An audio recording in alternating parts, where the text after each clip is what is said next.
நீங்கள் பார்த்து கொண்டிருப்பது நியூஸ் 21 செய்திகள். தமிழ்நாடு செய்திகளை உடனுக்குடன் தெரிந்து கொள்ள நியூஸ் 21 செய்திகளை பாருங்கள்.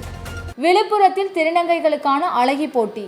கள்ளக்குறிச்சி மாவட்டம் கூவாகம் கிராமத்தில் பிரசித்தி பெற்ற கூத்தாண்டவர் கோவிலில் சித்திரை திருவிழா கடந்த 29ஆம் தேதியன்று சாகை வார்த்தல் நிகழ்ச்சியுடன் தொடங்கி நடைபெற்று வருகிறது. இவ்விழாவில் ஆயிரக்கணக்கான திருநங்கைகள் விழுப்புரம் மற்றும் கூவாகம் கிராமத்திற்கு வந்துள்ளனர். திருநங்கைகளுக்கான பல்வேறு நடன போட்டிகள், கலை நிகழ்ச்சிகள், அழகி போட்டிகள் நடந்து வரும் நிலையில் தேசிய திருநங்கைகள் கூட்டமைப்பு சார்பில் 2025க்கான அழகி போட்டி நிகழ்ச்சி விழுப்புரம் புதிய பஸ் நிலையம் அருகில் உள்ள நகராட்சி திடலில் நடைபெற்றது. இந்நிகழ்ச்சிக்கு முன்னிச்சி தலைமை தாங்கினார்.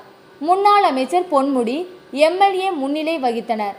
மாவட்ட ஆட்சித்தலைவர் ஷேக் அப்துல் ரஹ்மான், நகரசபை முன்னாள் தலைவர் ஜனகராஜ், சினிமா நடிகரும் தென்னிந்திய நடிகர் சங்க பொதுச் செயலாளருமான விஷால் ஆகியோர் கலந்து கொண்டு சிறப்புரையாற்றினர்.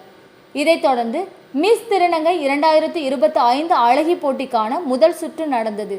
இதில் விழுப்புரம், கடலூர், கள்ளக்குறிச்சி, சென்னை, புதுச்சேரி உள்ளிட்ட பல்வேறு பகுதிகளைச் சேர்ந்த 30க்கும் மேற்பட்ட திருநங்கைகள் கலந்து கொண்டு விதவிதமான வண்ண வண்ண உடைகளில் மேடையில் தோன்றி அழகி போட்டியில் கலந்து கொண்டு அசத்தினர். தொடர்ந்து இறுதிச் சுற்றில் தூத்துக்குடியை சேர்ந்த சக்தி மிஸ் திருநங்கையாக தேர்வு செய்யப்பட்டார். தொடர்ந்து சென்னையை சேர்ந்த ஜோதா 2ஆம் இடத்தையும் விபாஷா 3ஆம் இடத்தையும் பிடித்தனர். இவர்களுக்கு கிரீடம் சூட்டப்பட்டு பரிசுகளும் வழங்கப்பட்டது.